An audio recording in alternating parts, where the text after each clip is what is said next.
My name is Fiona Thompson. I'm 26 years old. 4 years ago, I stood backstage at a massive graduation ceremony, listening to 4,000 people cheering. In the front row sat my parents. They were beaming with pride, waiting with expensive cameras, completely ready to celebrate their brilliant daughter. But they weren't waiting for me. They were waiting for my twin sister. They didn't even know I was in the building. They definitely didn't know I was the one about to walk out and deliver the keynote address. But to understand how a family gets to that shattered, breathless moment of absolute shock, we have to go back 8 years. Back to a living room, a leather chair, and a sentence that destroyed my world, and then forced me to rebuild it. Before we dive into the moment that changed my life, take a quick second to hit that like button and subscribe, but only if you love stories about underdogs fighting back. Tell me in the comments right now, where are you watching from and what time is it there? Let's get into it.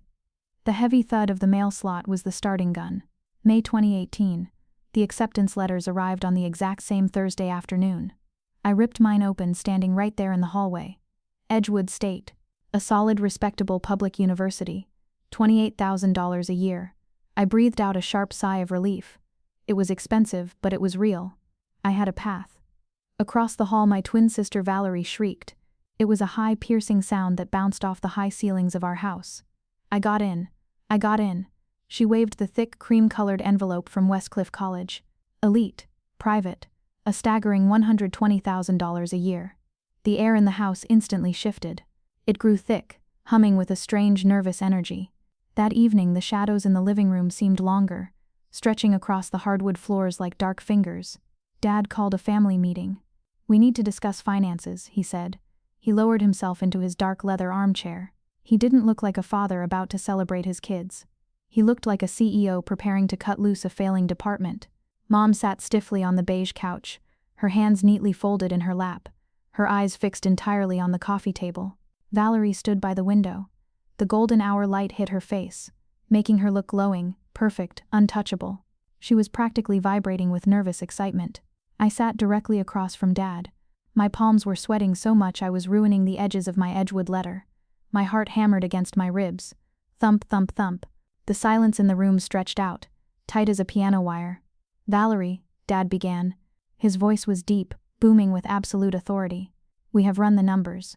We will cover your full tuition at Westcliff. Room, board, textbooks, everything." Valerie screamed again, a breathless sound of pure victory, and ran over to throw her arms around his neck. Mom clapped. It was a bright, rehearsed smile, the kind she used at country club dinners. Then, the room went dead quiet. The kind of quiet that rings in your ears. Dad gently peeled Valerie's arms off him and turned his gaze to me.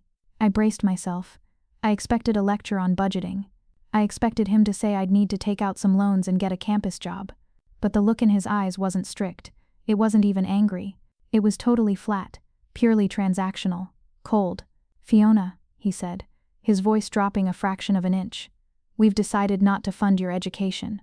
The words floated in the air. They didn't make sense. My brain tried to put them in order, but they just scrambled. "I'm sorry," I blinked, my voice coming out small and raspy. "What?" He leaned forward. The leather chair creaked, a loud, sharp sound in the silent room.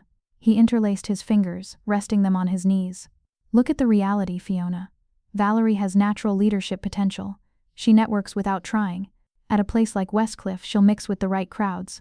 She'll build high-level connections. Marry well. It is an investment that makes absolute financial sense for this family." He paused. He looked right into my eyes. The temperature in the room seemed to drop 10 degrees. What came next felt like a jagged piece of glass sliding slowly between my ribs. "You're smart, Fiona, but you're not special. You blend in. There is no return on investment with you. We simply cannot throw money at a dead end." My lungs stopped working.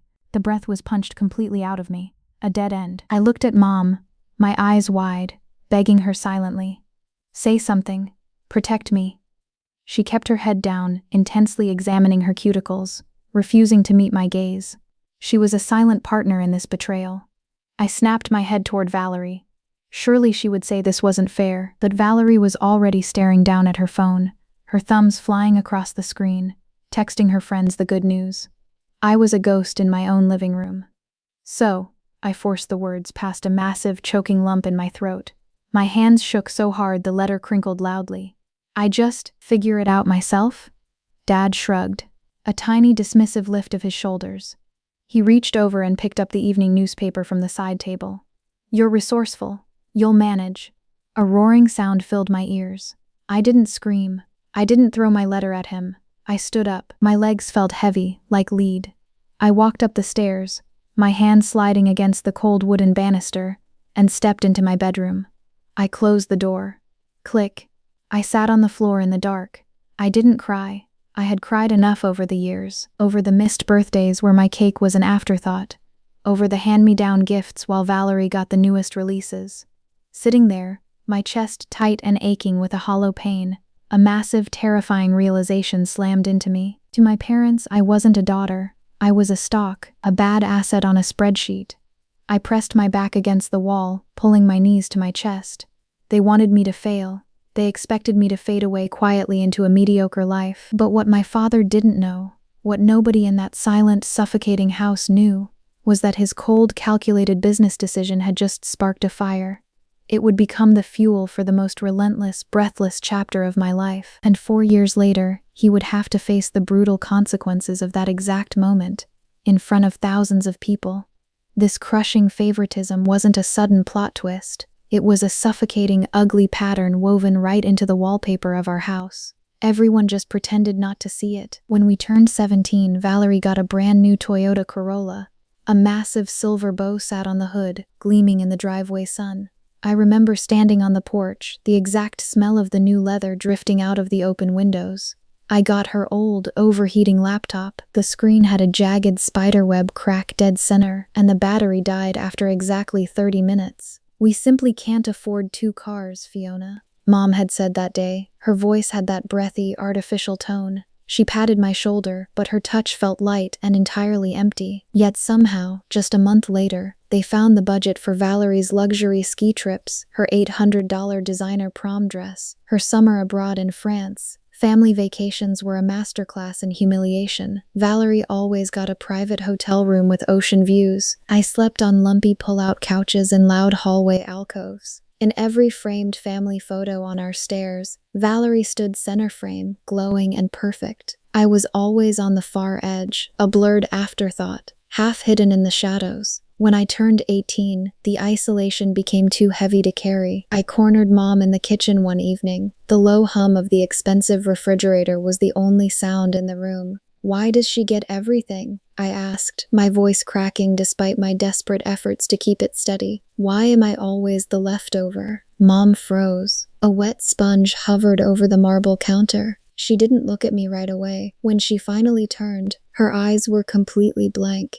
She sighed, a long, tired sound, and reached out to stroke my hair. "Sweetheart, you're imagining things," she whispered, treating me like a confused, dramatic child. "We love you both exactly the same, but actions scream while words whisper." 2 months before the college decisions arrived, the truth finally stared me right in the face. It was 11 p.m. The house was dead quiet. I walked into the dark kitchen for a glass of water. Mom's phone was sitting on the island counter, unlocked. The screen glowed harshly in the black room. A text thread with Aunt Laura was wide open. I knew I shouldn't look, but my eyes caught my own name. My breath hitched. I leaned in closer, my heart suddenly beating in my throat. "Poor Fiona," Mom had typed. Her cursor was still blinking at the end of the sentence. "But Harrison's right. She just doesn't stand out in a crowd. She's so plain next to Val. We have to be practical with our money." I stood perfectly still.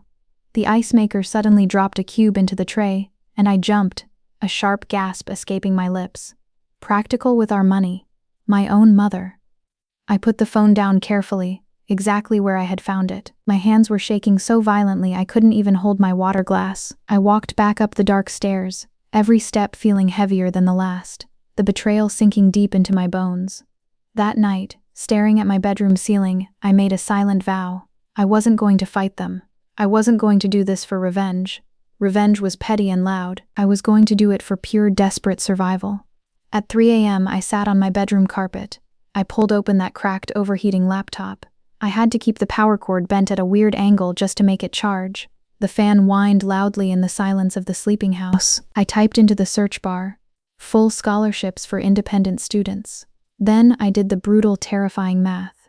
Edgewood State was $28,000 a year. 4 years, $112,000. Parent contribution $0. My total life savings from sweating in a diner all summer, $2,800. The gap was a terrifying canyon, $109,200. I stared at the blinking cursor. It felt like a ticking bomb. I had 3 options. 1, drop out before I even started. Hand them the victory and prove them right. 2, take on 6 figures of crippling student debt. Chain myself to monthly payments until I was 50. 3, go part-time. Drag a 4-year degree into 8 long years while working full-time until I burned out completely. Every single path led straight to the exact destination my father predicted. Fiona, the failure. Fiona, the bad investment. Fiona, the twin who couldn't keep up. I could already hear the smug Thanksgiving dinner conversations. Valerie is thriving at Westcliff. Fiona? Oh, she's still trying to find her footing. No, absolutely not. I kept scrolling. The screen burned my exhausted eyes. The sun started to peek through the blinds, painting my room in a cold gray light. Most scholarships required elite high-level recommendations, or proof of extreme poverty, or the deadlines had passed months ago. My chest tightened with rising panic. Time was running out. But then, buried deep in an old academic forum, I saw it. The Wakefield Fellowship, a full ride, $12,000 annually for living expenses, absolute freedom. I clicked the link, my pulse racing. I read the fine print. Then my stomach dropped into my shoes, awarded to only 15 students nationwide. 15 students, out of millions of applicants. I let out a dry, bitter laugh in the quiet of my room. It was mathematically absurd. It was impossible. But my finger hovered over the mouse pad. I looked over at my bedroom door, knowing my parents were sleeping comfortably down the hall, completely unbothered by my panic. I clicked the star icon. I bookmarked the page. I had 2 choices: accept the pathetic, sidelined life my parents had perfectly designed for me, or rip the pen from their hands and write my own story. I chose the pen, but hope without a clear plan is just a wish, and wishes don't pay tuition. I needed money, immediately. I sat on the floor of my childhood bedroom, the blue light from my dying laptop casting long, cold shadows against the wall.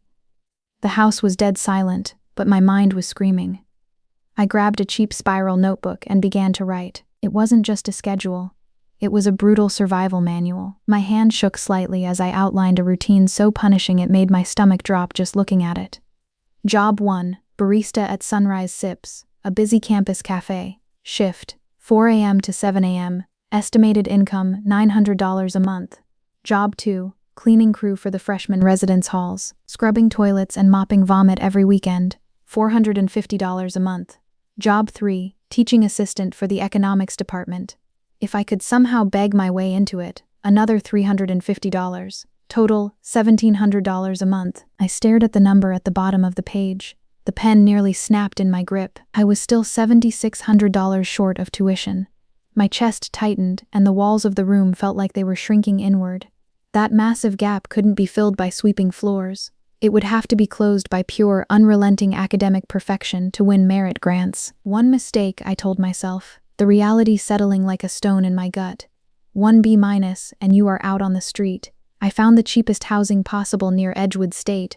It was a suffocatingly small room in a decaying, sagging house shared with 4 other loud, messy students. Rent was $400 a month. The wood floors creaked loudly under every step, smelling of old dust and dampness. There was no air conditioning. The walls were paper thin and I had absolutely zero privacy. But it was a roof. It had to work.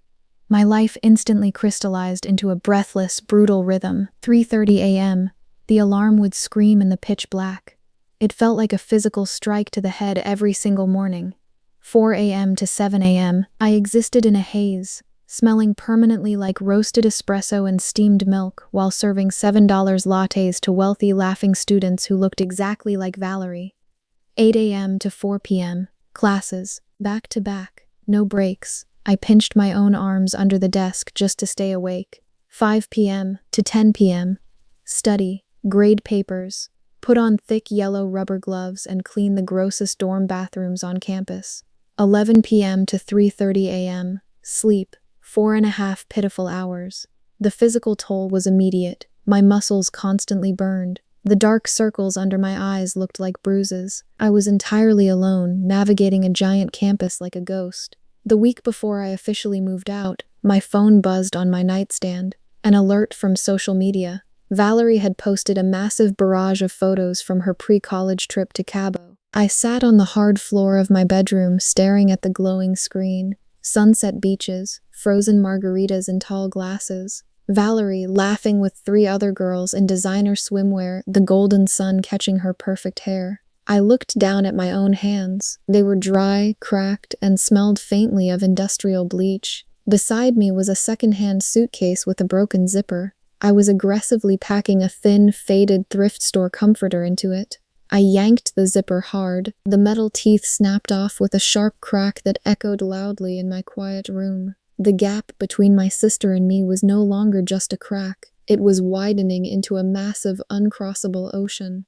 I didn't cry. I carefully folded the comforter and pushed it down manually. Every single night, as my exhausted, aching body finally hit that cheap, lumpy mattress in my new rented room, my mind would race. The silence of the decaying house pressed against my ears, heavy and cold. I would stare at the dark ceiling and whisper my mantra into the empty air. This is the price of freedom. Freedom from their expectations, freedom from their judgment, freedom from needing them. I had no idea how prophetic those desperate words would be, and I had no idea that hidden inside the massive, cold concrete buildings of Edgewood State, there was someone who would soon see exactly what my parents had been completely blind to. First year fall break, mid-November. The university emptied out like water down a drain, leaving behind a sprawling, silent ghost town of concrete and dead leaves. I sat alone in my freezing rented room. The ancient radiator in the corner was completely dead, radiating nothing but the smell of oxidized iron and dust. I had on 2 pairs of socks and my thickest sweater, but the draft from the poorly sealed window still bit into my skin. On my cramped desk sat a styrofoam cup of instant ramen, its thin tendril of steam the only movement in the room. Beside it was a massive, 800-page macroeconomics textbook I had checked out from the university library. Buying it would have meant skipping meals for 2 weeks. I stared at my phone. The screen was black, reflecting my own hollowed-out face. I didn't want to call them. My pride screamed at me to leave it alone.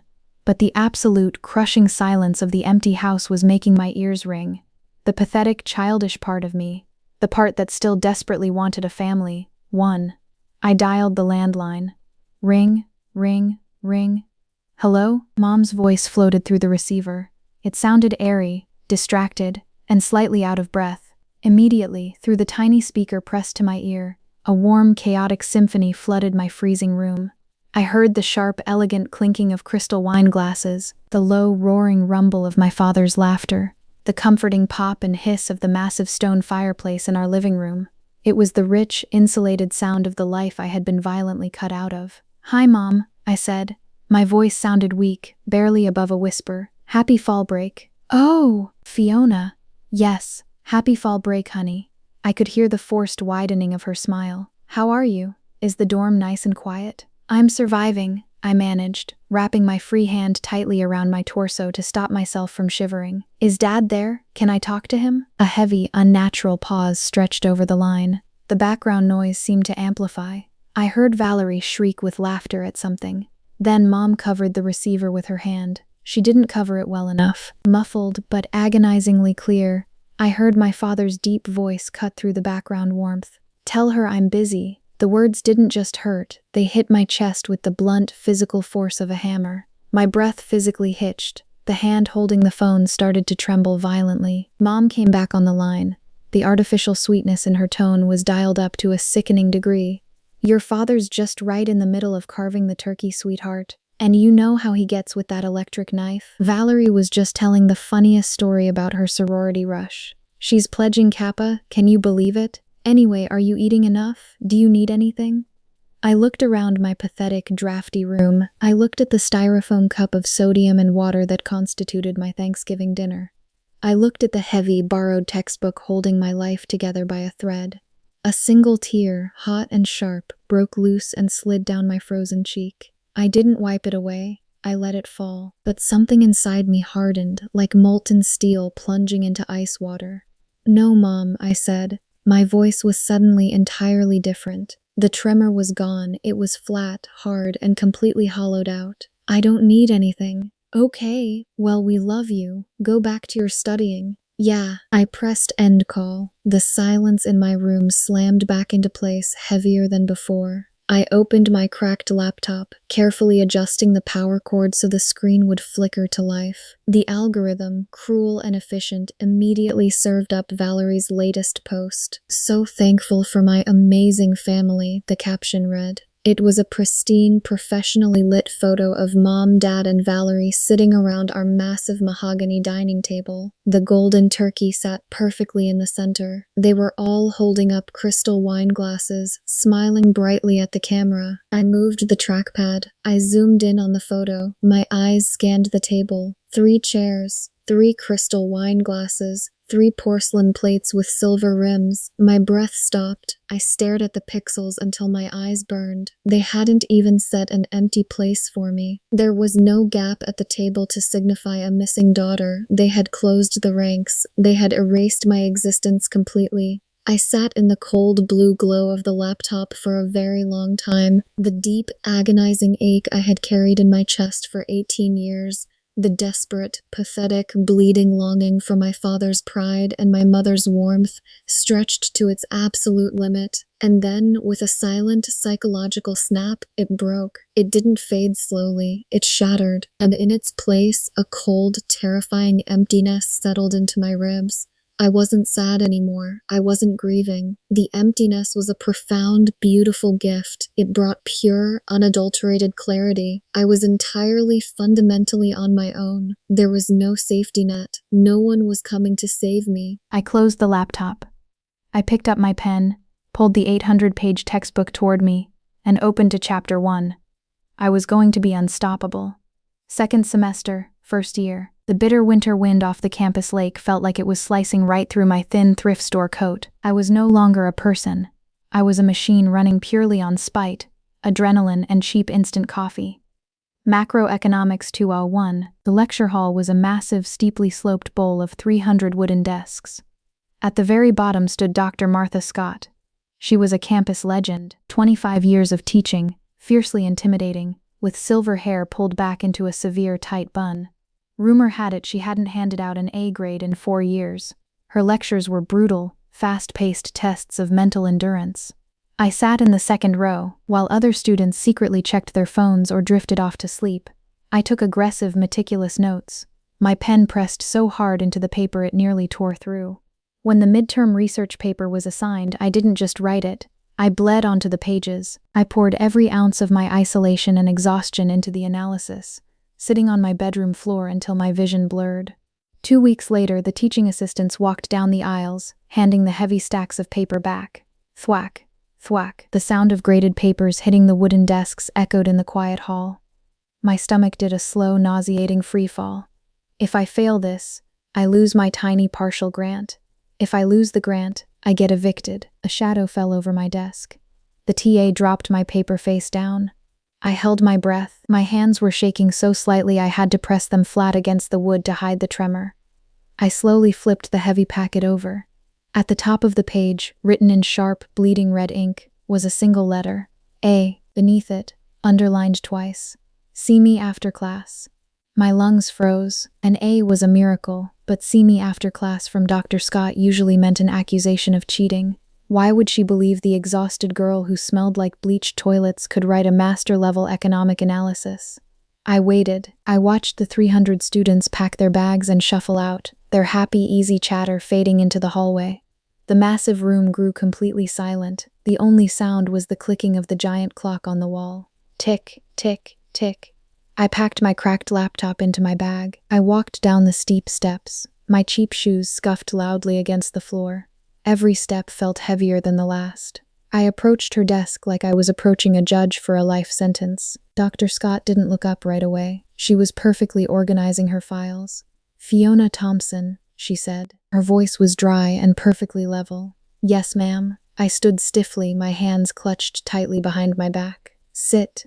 I sat in the single wooden chair beside her desk. She tapped my thick paper with her expensive silver pen. Tap, Tap. This essay, she said, finally looking at me over the rim of her reading glasses, is one of the most brilliant pieces of undergraduate analytical writing I have seen in 15 years. I blinked. The room seemed to spin for a fraction of a second. Thank you. She narrowed her eyes, studying my face. Her gaze felt like an X-ray. She took in the dark, bruised circles under my eyes, the frayed, worn edges of my sweater sleeves, the exhausted slump of my shoulders. Where did you study before coming to my classroom? She asked softly. Nowhere special. A public high school. Regular classes. She leaned forward. And your family? A background in academia? Finance? I swallowed hard. My throat felt like sandpaper. The silence stretched between us, thick and incredibly uncomfortable. I wanted to give her a clean, easy lie, but sitting under her piercing gaze, my iron defense finally cracked. My family, I started. My voice shook, betraying me. I hated myself for it. My family doesn't support my education, financially or otherwise. The truth spilled out of me like blood from a hidden wound. Doctor. Scott put her pen down. The sharp click echoed loudly. She didn't offer fake sympathy. She didn't give me a sad smile. She gave me a look of intense, piercing focus. Tell me everything, she commanded quietly. So I did, sitting in that quiet, dusty lecture hall, the winter sunlight filtering through the high windows. I told a stranger the things I couldn't even admit to myself. I told her about the brand new car and the broken laptop, the rejection in the living room, scrubbing vomit off dorm bathroom floors on Saturday mornings, waking up at 3:30 a.m. to serve lattes, the brutal, terrifying mathematics of my survival. When I finally stopped talking, I was entirely out of breath. My chest heaved. I gripped the edges of my chair, waiting to be dismissed as a charity case. Dr. Scott leaned back. The silence was heavy, but for the first time in my life, it wasn't cold. Have you ever heard of the Wakefield Fellowship? She asked. My head snapped up. Yes, I bookmarked it months ago, but it's impossible. It's 15 students nationwide. I looked down at my hands. I don't stand out. Full ride, she continued smoothly, completely ignoring my doubt. A $12,000 living stipend, and the fellows who transfer to elite partner schools for their senior year are automatically selected as the guest honor speaker at commencement. She paused, making sure I was absorbing every single word. It guarantees a fast track into the top consulting firms in the world. It is the key to every locked door you are facing. She leaned forward, resting both elbows firmly on her desk. Fiona, you have extraordinary potential. But potential is entirely useless if you remain invisible in the dark. She reached out and pushed my A paper toward me. Let me help you become visible. The next 2 years were a breathless, suffocating blur. I didn't just work hard, I became a machine.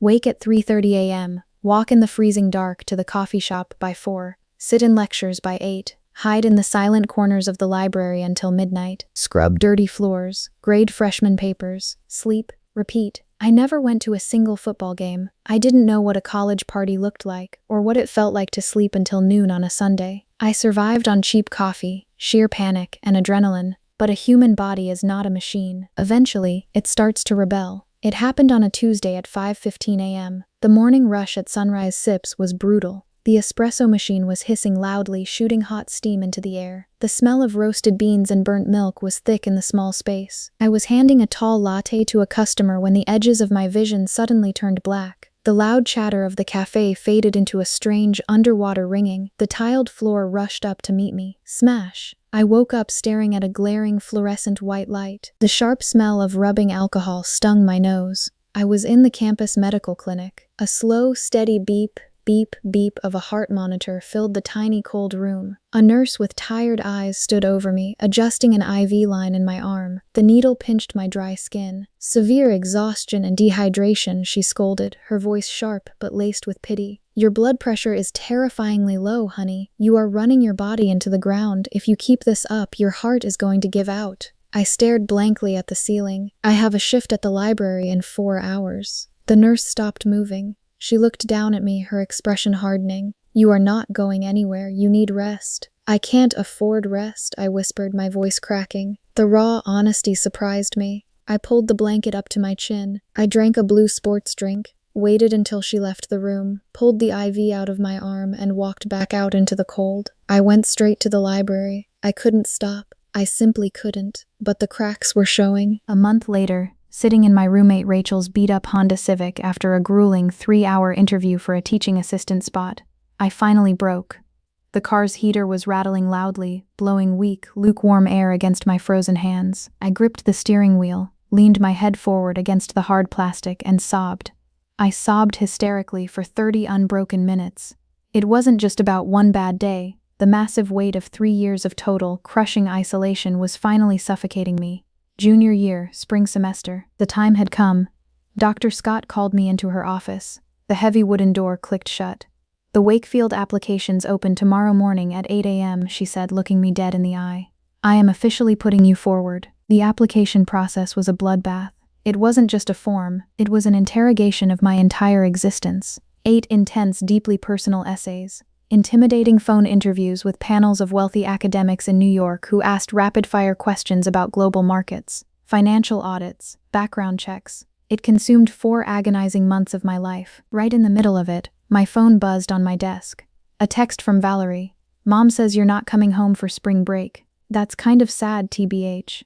I stared at the glowing screen. The little typing bubble appeared, then vanished. The truth was, a cheap bus ticket home was $80, and I only had $32 left in my checking account to survive the week. But even if I was a millionaire, I wouldn't have gone back to that house. I left her on red, turned my phone entirely off, and went back to writing my essay on economic resilience. I spent that entire spring break completely alone in my freezing rented room. The house was dead quiet. I ate 50-cent canned soup for dinner, staring at a tiny folded paper flower my roommate Rachel had made for my desk. No drama, no being compared to anyone, no feeling invisible. It was the best holiday of my entire life. Then came the email.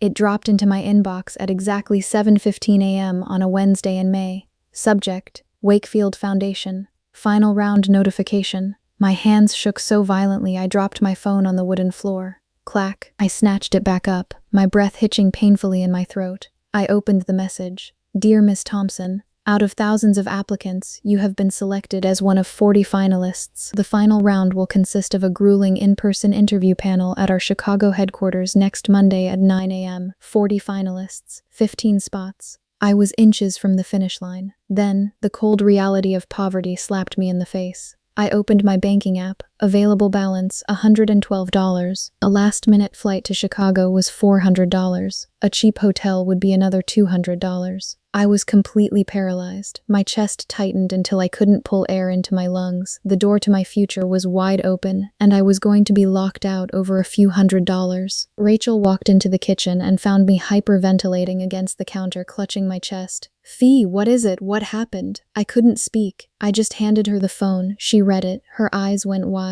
She let out a literal scream that rattled the dirty windows. "You're going," she yelled, shaking me hard by the shoulders. "Oh my God, Fiona. End of discussion." "Rack, look at me," I choked out, tears of panic spilling over my eyelashes. "I can't afford it. The overnight bus is $85. It takes 12 hours. Even if I take the bus, I don't have money for a hotel room. I can't go." Rachel's face hardened. She dropped my phone on the counter and grabbed both my hands. Her grip was fierce, almost painful. "I am lending you the money," she commanded, her voice leaving absolutely no room for argument. "I can't ask you to do that. You're broke too." "You're not asking, Fiona. I'm telling you." She stepped closer, her eyes blazing with fierce loyalty. "This is your life. This is everything you have bled for. You do not get a second shot at this. You are getting on that bus." I took the overnight bus. 12 agonizing hours trapped in a seat that smelled like stale cigarette smoke and old vinyl. The engine rumbled beneath me, a constant bone-rattling vibration. Every time I closed my eyes, my brain flashed images of failure. I pressed my forehead against the freezing, vibrating glass of the window,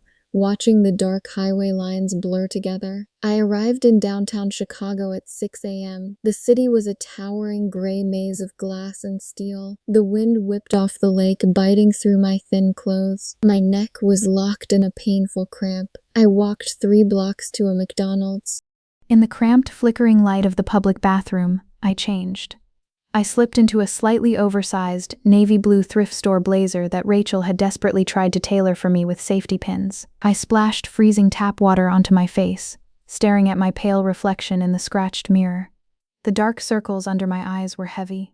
You are a ghost, my brain whispered. You don't belong here. I walked into the massive glass lobby of the Wakefield Foundation headquarters at exactly 8:45 a.m. My cheap shoes squeaked slightly on the flawless marble floor. My fragile confidence evaporated the second I saw the waiting room.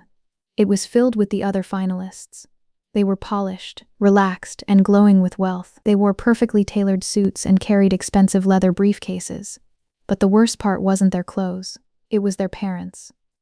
Mothers and fathers were hovering around them, handing them coffees, softly patting their shoulders, giving them loving, confident pep talks. I stood alone in the corner, clutching my cheap plastic folder. Panic gripped my throat, tightening like a physical hand. I am a fraud, I thought, my heart hammering a frantic rhythm against my ribs. I am the girl who scrubs vomit off dorm floors. Look at them, they have safety nets. They have families. I am nothing. I could almost hear my father's voice echoing in the grand room. You're not special, Fiona. There's no return on investment. My vision started to blur. I took a shaky step backward toward the exit. I was going to run. But then Dr. Scott's voice cut through the panic in my mind, sharp and commanding. You don't need to belong, Fiona. You need to show them you deserve to conquer. I stopped backing up. I closed my eyes, took a deep, shuddering breath, and forced my shoulders back. Fiona Thompson? A woman called out. The heavy oak doors to the boardroom swung open. I walked in. The room was massive. A long, dark mahogany table stretched across the center. Sitting behind it were 6 intimidating, silent people, academics, billionaires, and industry titans. In the center sat John Wakefield IV, a man whose net worth was higher than the GDP of a small country. Sit, Miss Thompson, he said. His voice was deep, echoing in the cavernous room.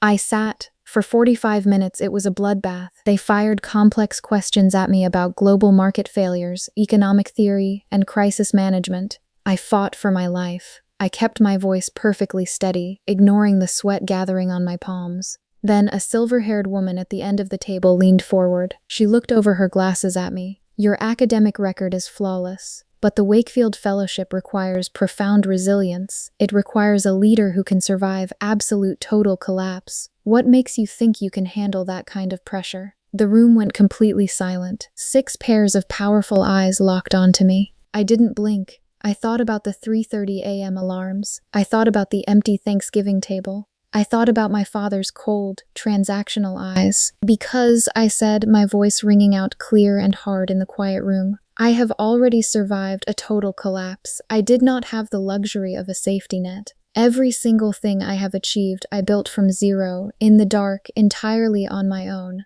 I don't just study survival in a textbook, ma'am. I live it every single day. Nobody spoke for 10 long seconds. John Wakefield IV slowly lowered his pen. He looked at me, a tiny, almost invisible shift in his expression. It looked like profound respect. 3 torturous weeks later, I was power walking across the Edgewood campus to the cafe for my morning shift. The sidewalk was packed with laughing students. My phone buzzed in my pocket, a heavy, long vibration. I pulled it out. Subject, Wakefield Fellowship, official decision. I stopped dead in the middle of the crowded sidewalk.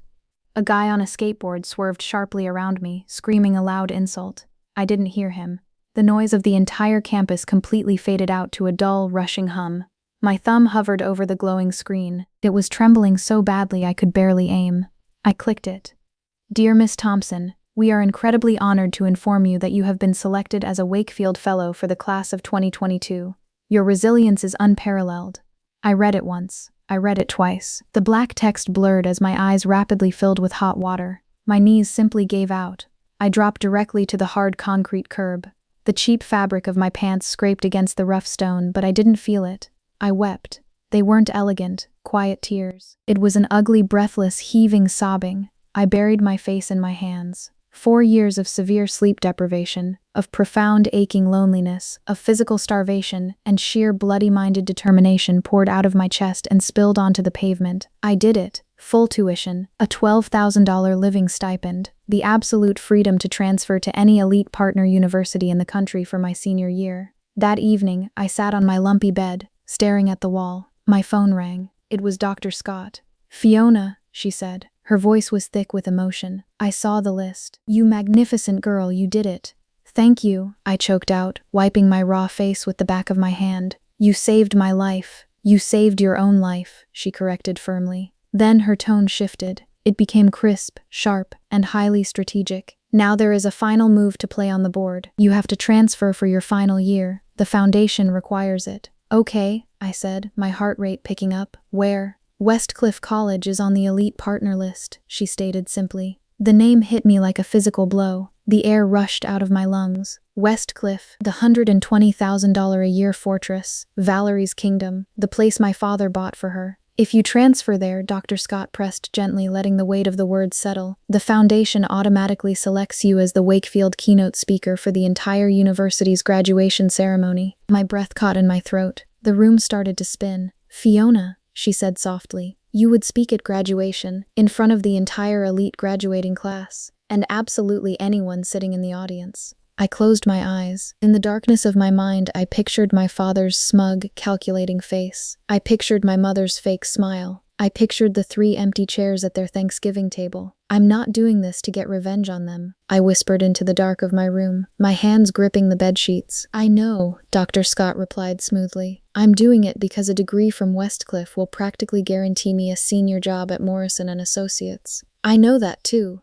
She paused, letting a long, heavy silence hang between us. But Fiona, if those specific people happen to see you step out into the blinding light, well, that is just poetic justice. I opened my eyes. The fear was completely gone. I'll sign the transfer papers tomorrow, I said. I transferred to Westcliff College for my senior year, and I didn't breathe a single solitary word of it to my family. 4 weeks into the crisp fall semester at Westcliff, the inevitable collision finally happened. Westcliff was a fortress of wealth, made of towering stone and thick green ivy. I was completely hidden away on the 4th floor of the massive Gothic campus library. The air up there was still, smelling heavily of old, dry paper and expensive lemonwood polish. The stained glass windows cast long, colorful shadows across the dark oak tables. I was buried in a heavy constitutional law textbook. I liked the law. I liked analyzing it. My mind was sharp, evaluating risk and reward, cause and effect. The law was black and white. It didn't pretend to love you, and it didn't lie to you. Then the absolute silence of the 4th floor broke. Footsteps hit the marble floor at the end of the aisle. The rhythm was completely wrong for a library. They weren't the slow, lazy stroll of a wealthy student looking for a study spot. They were fast, stumbling, frantic, click, scrape, click. My spine stiffened. My newly wired survival instincts flared instantly. A disruption. I didn't look up, keeping my eyes locked on the text, but my muscles tightened, ready for a threat. Oh my God, Fiona? The voice was a ghost crashing directly through a brick wall. My stomach plummeted, a cold, heavy stone dropping into a bottomless well. I slowly raised my head. Valerie was standing exactly 4 feet away from my table. She was clutching a sweating green iced matcha latte. Her knuckles were bone white. She was physically trembling, her chest heaving as if she had just sprinted up 4 flights of stairs. She stared at me with wide, horrified eyes, looking at me like I was a dead body that had just sat up in a coffin. I didn't flinch. I didn't gasp. I carefully took my metal bookmark and placed it exactly at the start of paragraph 3. I closed the heavy book. Thud. Hi, Valerie, I said. My voice was a flat line. No anger, no joy, just ice. Valerie blinked rapidly, her perfectly applied mascara twitching. What are you doing here? Her voice was getting high, breathless, and totally out of control. You go here? Since when? Mom and Dad didn't tell me. I leaned back in my heavy wooden chair, folding my hands in my lap. I observed her not as a sister, but as a subject. Mom and Dad don't know. What do you mean they don't know?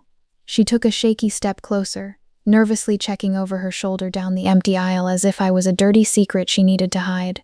How are you sitting here? It's $120,000 a year. They aren't paying for you. I know they aren't. I paid for it myself. I let the words hang in the dusty sunlit air. I earned a national fellowship. I transferred. The word fellowship hit her like a physical strike to the jaw. I watched the raw, unfiltered emotions rip across her perfect, pampered face. Utter shock. Deep, spinning confusion, and then creeping in like a dark, ugly stain, a devastating sense of profound shame. Her brain connected the dots. She realized in real time that I had done the mathematically impossible while she was taking selfies on ski trips. Why didn't you tell anyone?" she whispered. Her hands shook so hard a drop of green milk spilled from her cup and splashed onto the floor. I stared at my twin sister, the girl who had happily soaked up every single drop of love, money, and attention in our house without ever once looking back to see if I was drowning. "Valerie," I said softly, my voice completely stripped of the desperate begging tone I used to use with my family. "In 4 years, did you ever once pick up a phone to ask how I was surviving?" She opened her mouth, her lips parted, trembling slightly, but absolutely no sound came out. She had no defense.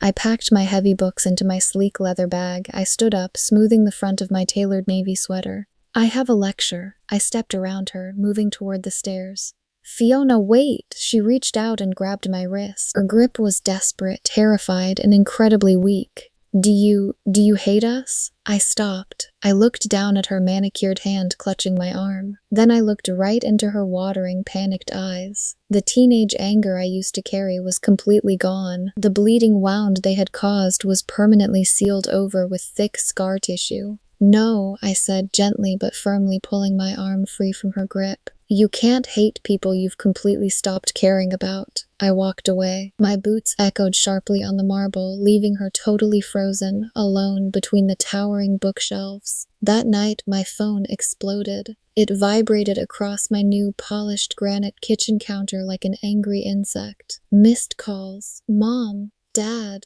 Valerie again, dozens of them, voicemails filled with pleading, demanding, and raw panic. I poured a glass of cold water, muted the device, and went to sleep in my warm, quiet bedroom. I was holding all the cards now. The power dynamic had violently shifted, and I could feel the earth tilting in my favor. The next morning at exactly 8 a.m., the phone buzzed again. "Dad?" I answered it. I put him on speakerphone, setting the phone on the counter while I casually made coffee in the beautiful, sunlit, high-rise apartment my fellowship completely paid for. "Fiona," his voice was tight, strained. The deep, booming CEO authority was cracking around the edges. "We need to talk." "About what?" I asked casually, pouring steaming water over my fresh coffee grounds. "Valerie called us in tears. She says you're at Westcliff. She says you transferred and didn't have the simple decency to inform your own parents. I didn't think you'd care about a bad investment." The silence on the line became thick, heavy, and totally suffocating. I could hear his shallow, uneven breathing through the tiny speaker. "Of course I care," he finally rasped, struggling to regain his footing. "You are my daughter." "Am I?" My words were analytical, cutting through his lie with surgical precision. 5 years ago, sitting in the living room, you looked me in the eyes and told me I wasn't special. You told me there was zero return on investment with me. You cut me off to fund Valerie. Remember? "Fiona, that was a long time ago. I was stressed. I don't recall saying." "I do, every single syllable." I picked up my mug, taking a slow, deliberate sip of my coffee. The warm, rich taste was absolutely perfect. "We can discuss this in person at graduation. I know you're coming for Valerie's ceremony. I'll see you there." I pressed the red button. Click. I hung up before he could fire a single word back. He didn't try calling again. My father was a man who only played games he knew he could win. And as he stared at his silent phone hundreds of miles away, he finally realized he had lost complete control of the board. The weeks leading up to graduation were completely surreal. The sprawling Westcliff campus buzzed with a frantic, wealthy energy. Caterers set up massive white tents on the manicured lawns. I moved through the crowds like a ghost, completely detached. My parents had booked a luxury suite at a downtown hotel. They had made dinner reservations at a Michelin star restaurant and ordered massive, absurdly expensive floral arrangements for Valerie. They knew I was somewhere on the campus now. But Valerie didn't know the true extent of my achievements, so my parents didn't either. Nobody in that family knew about the Wakefield Keynote honor. Dr. Scott flew in early for the ceremony. The day before graduation, we sat in a quiet, dimly lit campus cafe. The air smelled of old roasted coffee and rain. "Are you absolutely sure you don't want me to leak this to your family?" Dr. Scott asked. She slowly stirred her tea, watching my face with clinical precision. "Fiona, they are going to be completely blindsided. The psychological shock will be severe." "No," I said firmly, staring down into my dark cup. My reflection stared back, pale but entirely solid. I want them to hear it when the rest of the world hears it. This isn't about humiliating them for sport. It's about speaking my absolute truth. If they happen to be sitting in the blast radius, that's their problem. Dr. Scott stopped stirring. A tiny proud smile touched the corners of her mouth. Understood. Graduation morning, June 12th. The sun was blinding, reflecting off the stone buildings under a razor-sharp blue sky. Westcliff's massive outdoor stadium was packed with 4,000 people. The air hummed with wealth, privilege, and the heavy scent of expensive perfumes. Rachel had driven 4 hours in her rattling Honda just to be there. In my quiet apartment, she helped me zip up my dress in front of the mirror. It was tailored navy blue, elegant, sharp. The very first new, non-thrifted outfit I had worn in exactly 5 years. It felt like heavy armor. "You look powerful," Rachel whispered, stepping back. Her eyes welled up with tears. "You look like a CEO." "I feel like my heart is going to explode," I admitted. My hands were shaking so badly I had to clench them into fists. I didn't sit in the crowd with the other students. I was held backstage, standing alone behind a massive, heavy red velvet curtain. The heat from the stage lights baked into my shoulders. My black graduation gown felt incredibly heavy. Draped carefully over my shoulders was the thick, woven gold sash of a top honors scholar. Pinned securely to my chest, catching the stage lights and gleaming fiercely, was the heavy bronze medallion of the Wakefield Fellowship. It was cold against my skin. I pushed the heavy velvet curtain open just a fraction of an inch. My eyes analytically scanned the massive crowd, searching for the threat. I found them in the front row, dead center, VIP seating. Dad was sitting tall in his tailored gray suit. He was aggressively adjusting the heavy lens on his expensive Leica camera, preparing to document Valerie's triumphant walk across the stage. Mom sat next to him in a pristine cream silk dress, a ridiculous oversized bouquet of red roses resting on her lap. Beside them was Valerie, glowing, her hair perfectly curled, laughing brightly with her wealthy friends. And then I saw it. Between Mom and Dad was an empty folding chair. Resting on the seat was Mom's designer leather purse. My chest violently tightened. All the air left my lungs. Even now, even knowing I was at this school, graduating on the same day as their golden child, they still didn't save a single seat for me. They had used my space for a handbag. The last remaining shred of hope I didn't even know I was holding on to finally withered and died. The massive stadium speakers crackled to life with a loud pop. The university president stepped up to the wooden podium. 4,000 people fell dead silent. The only sound was the wind snapping the flags above the stadium. "Ladies and gentlemen, welcome to Westcliff College's Class of 2022 commencement ceremony." Thunderous applause shook the ground. Backstage, I closed my eyes, taking deep, shuddering breaths. My lungs burned, my analytical mind shut down, and pure survival instinct took over. This is it. After the endless honorary degrees and long, boring welcome speeches, the president stepped back to the microphone. The tone of his voice audibly shifted. It dropped lower. It became deeply reverent. "And now, it is my profound honor to introduce this year's Wakefield Keynote speaker." Behind the curtain, my heart hammered so violently against my ribs I thought the microphone would pick it up. This speaker is a student who transferred to our institution and immediately redefined what it means to be a true scholar. She has demonstrated terrifying resilience, blistering academic excellence, and unbreakable character.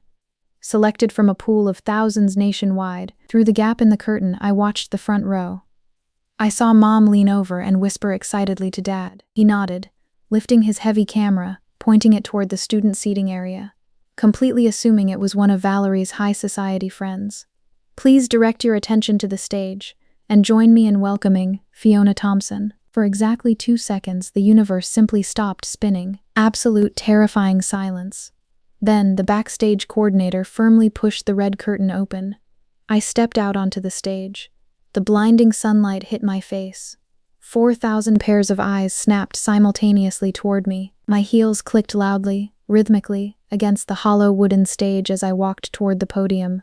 Click, click, click. The heavy gold sash swayed. The bronze medallion gleamed violently in the sun. I kept my eyes locked entirely on the front row. I didn't blink. I watched reality shatter my parents' world in real time. Dad's hands completely froze in mid-air. The muscles in his face went slack.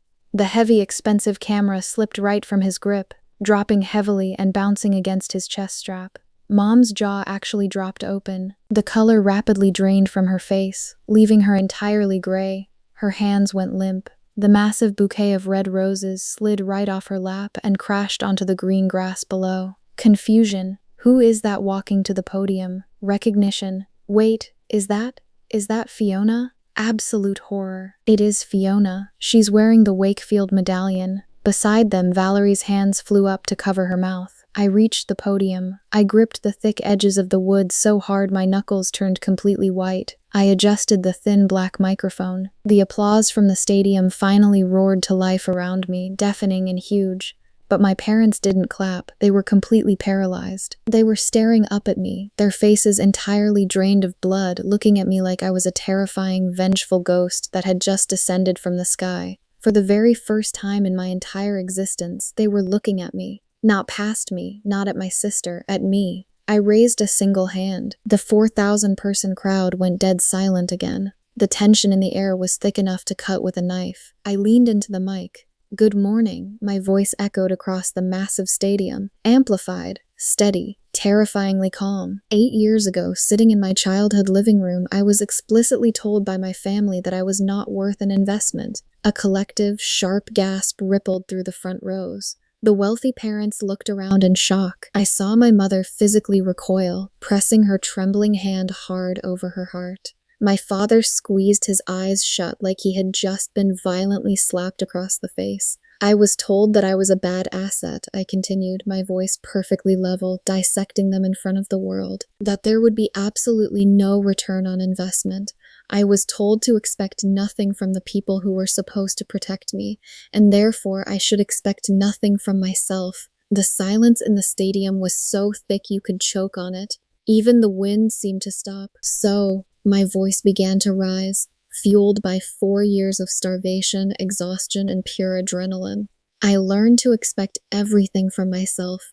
I worked 3 manual labor jobs. I slept 4 hours a night for 4 consecutive years. I cleaned dorm room bathrooms before sunrise just so I could afford to sit in the exact same classrooms as the rest of you.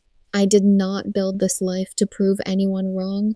I built this life because I absolutely refused to let someone else's blindness dictate my vision. I didn't point at them. I didn't need to." The sheer crushing gravity of the moment was pressing my parents down into their seats. To anyone out there who has been starved of affection, I paused, staring directly down into my father's wide, terrified, tear-filled eyes. Who has been sidelined? Who has been told they are the secondary character in their own family? You are the author of your life. Do not let anyone who couldn't see your value hold the pen. You are enough. You have always been enough. The stadium completely erupted. It wasn't polite, academic clapping. People surged to their feet.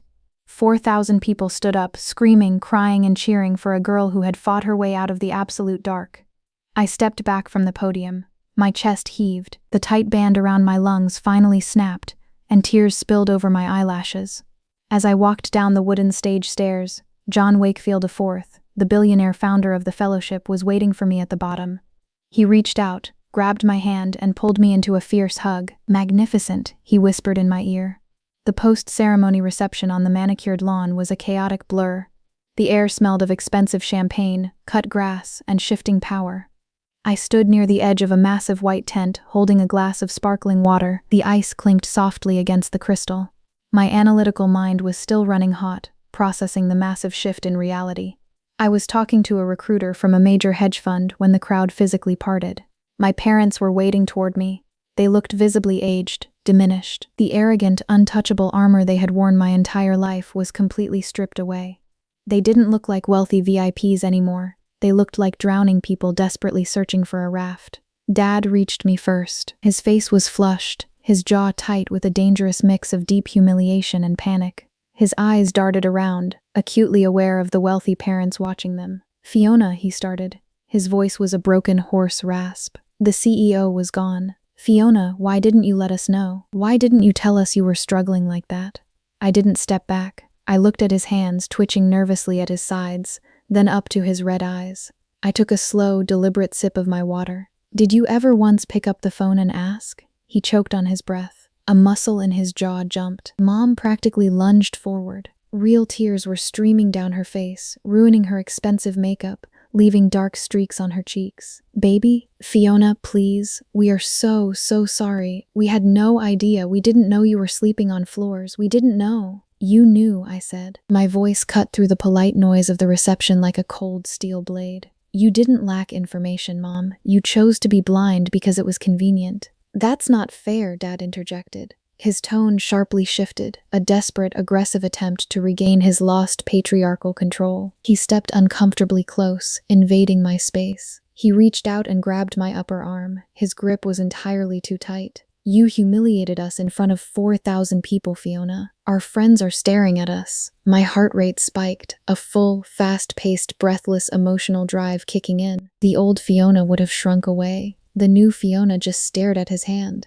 Let go of me, I whispered, my voice dropping to a dangerous, absolute zero. Excuse me, miss. Is there a problem here? The voice was deep and authoritative. 2 campus police officers in dark uniforms materialized from the crowd. They had been watching the tense exchange. The taller officer stepped directly between me and my father, his hand resting casually near his radio. Dad instantly dropped my arm, his face turning completely gray. He took 3 rapid steps backward. No problem, officer, Dad stammered, his eyes wide with horror as he realized how this looked. This is my daughter. We're just having a family discussion. The officer ignored him and looked directly at me. His eyes were scanning my face, conducting a rapid, silent investigation. Ma'am, do you know this man? Do you need us to escort him off the premises? A strange, freezing numbness washed over me. Emotional detachment settled heavily into my bones. I looked at the man who had created me, the man who was now sweating and trembling in fear of being publicly escorted away by security. He's my father, I said, my voice totally flat. But he was just leaving, weren't you? Dad swallowed hard, nodding frantically. Yes, we're leaving. I'm not doing this out of spite, I said to them both, ignoring the officers now.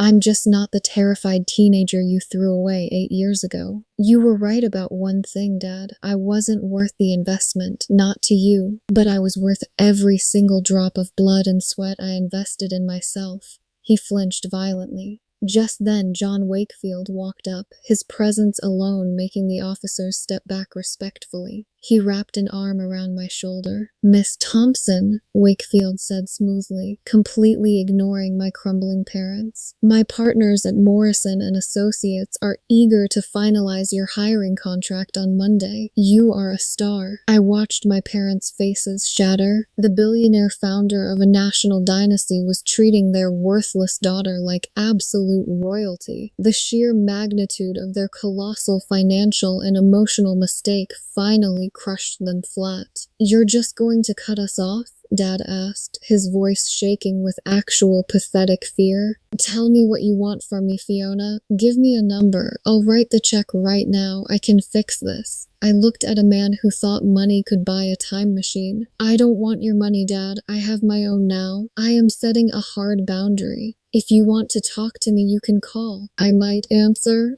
If you're calling to sincerely apologize, I'll listen. If you're calling to excuse your behavior, I will hang up. Valerie walked up behind them. Her eyes were swollen red from crying. She looked so small without her usual confidence. Fiona, your speech. Her voice broke, a pathetic, genuine sound. Congratulations. Thank you, Valerie. I didn't hug her, but I didn't glare at her either. I'll call you when I get settled in Chicago, if you want. She nodded frantically. I want that. I really do. I turned my back on my parents and walked across the grass toward Rachel and Dr. Scott. You did it, Dr. Scott smiled, handing me a fresh glass of water. I'm free, I breathed out.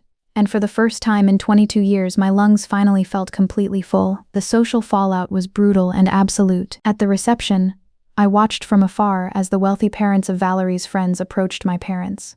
We had no idea Fiona was a Wakefield Fellow. What an unbelievable triumph. Why did you keep her a secret? My parents just stood there, stammering, unable to confess that they had emotionally abandoned the smartest kid in the room. It has been 4 years since that graduation day. I am 26 years old now. I live in a beautiful, silent, high-rise apartment in Chicago. The massive windows look out over the lake. I am a senior consultant at Morrison & Associates. I analyze failing companies, find their broken pieces, and rebuild them. It is exactly what I did to my own life. I am thriving. Valerie and I meet for coffee when she flies to Chicago. It's deeply awkward, filled with unnatural pauses and forced smiles. But she's trying. She admitted to me last year, staring into her cup. I was so obsessed with being the golden child, I never realized they were starving you. I'm so sorry. My parents flew to Chicago last month. It was incredibly stilted and uncomfortable. Dad spent 3 agonizing hours trying to apologize, finally realizing he could never ever fix the past. Mom just cried quietly, but they sat on the sofa in the living room of the beautiful life I built, completely without them. I am not ready to call us a family again. Family is supposed to be a safety net, not a transaction. But I am healing, slowly, on my own exact terms.